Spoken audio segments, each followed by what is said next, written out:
another common question gets into flooring. Carpet gets worn. There's stain marks. Hardwood floors will get scratches. There's a lot of different things that can go on with flooring, and particularly with carpet. You get past 7, 8, 10 years, you can really kind of wear and show. So when someone asks you, should I replace the flooring, or what do you think we should do with this as far as cleaning, or should we replace it? What's kind of your thoughts and feelings in conversation?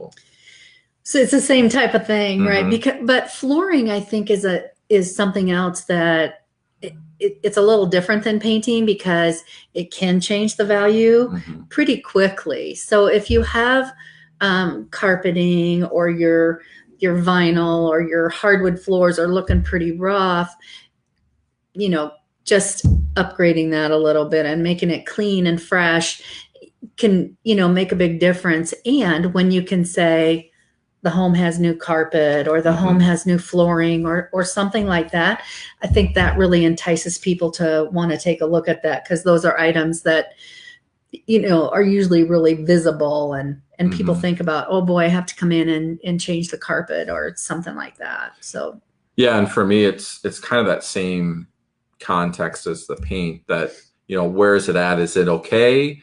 Do we want to try to elevate the value? Do we need to do something like that to make it something that will help it sell, because it's so bad? It's to me, it's some of the same conversation, but also looking at what's going on in the market, and some of it's kind of price point as well, and what's the expectation of the other properties.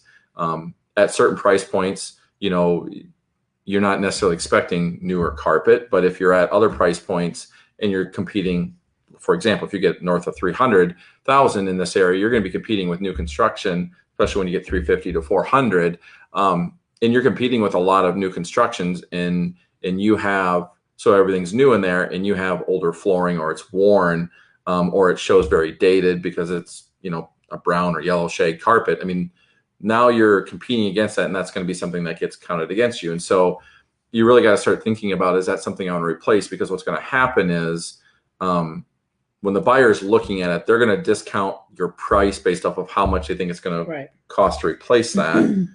And when they discount it, they're not discounting it at the middle grade probably cost. It's going to be at the higher grade cost. So what might cost $7,000 to do, they're going to think it's going to cost $10,000 or more to do. And so, doing those things can also maybe help you save money.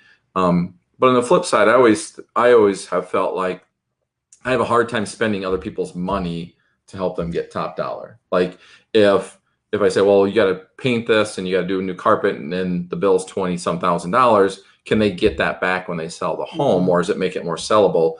That's a conversation, but I always have a hard time committing someone to say you should replace that. Absolutely. Because one of the things in reality that when you're talking about replacing flooring, and a little bit with paint, but flooring is definitely more high cost, more permanent, is you're guessing a little bit at what the next buyer would want. So like if it's a living room area and you put carpet down and you replace it with carpet, the carpet that was there with carpet, they may want hardwood floors, or they may want laminate floors because they have dogs and they don't want any carpeted areas. And so you are guessing there a little bit sometimes. So it kind of, again, it depends on that grade and what's the context, what you're trying to do.